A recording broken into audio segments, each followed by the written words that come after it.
বস্তা ধরে লাও ভালো বস্তা লো ধরো ভালো বস্তা দিবা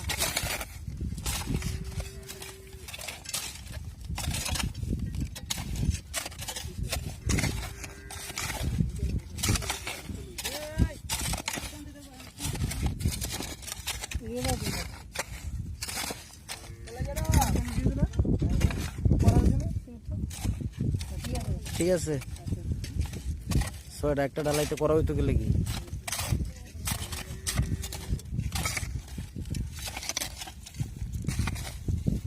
মিক্সিংটা যেন সুন্দর করে হয় সুন্দর করে মিশাইবা সেটা সুন্দর করে মিশাইতে হইব